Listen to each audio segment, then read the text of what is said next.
Ko se odpravimo gore, je zelo pomembno, kako se oblečemo. V strokovnem planinskem žargonu imenujemo to, da se oblačimo po sistemu čebule, se pravi v plasteh. Sam sem sedaj oblečen v prvi osnovni sloj, ki je sestavljen iz dolgih nogavic in pa spodnjega perila.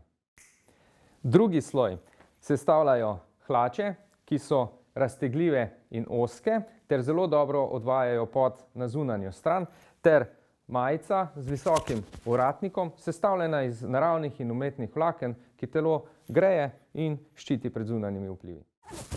Za tretji sloj sem izbral toplo jakno, ki me ščiti pred nizkimi temperaturami. Je iz umetnih materialov, kar pomeni, da nase ne veže vlage. In pa še eno dobro lastnost ima. Tukaj zadaj skriva kapuco, ki si jo lahko poveznem čez glavo in jo dodatno zaščitim. Zelo prav pa pridejo še 3 stvari. Tale ovratna ruta,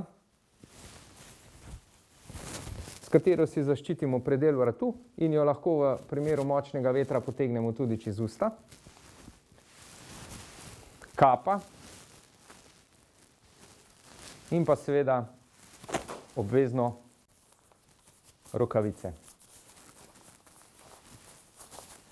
In kot zadnji sloj, zaščitni sloj pred močnim vetrom, se pravi situacijami, katere si v gorah ne želimo, ampak lahko nas vedno presenetijo, uporabimo nepremočljive hlače, ki vseeno odvajajo pot od nas in seveda s tem ostanemo suhi, in pa nepremočljiva lahka jakna, katerih lastnosti ima, da so rokavi dodatno podaljšani, se pravi, ko damo roke v rokavice, jakna se ne premika in ima tudi še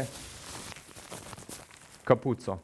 S tem smo zaščiteni pred slabim vremenom in kadar stvari ne potrebujemo, svetujemo takšno priročno nepremočljivo vrečo, kamor spravimo vsa oblačila, jih stisnemo, zapremo in spravimo v nahrbtnik.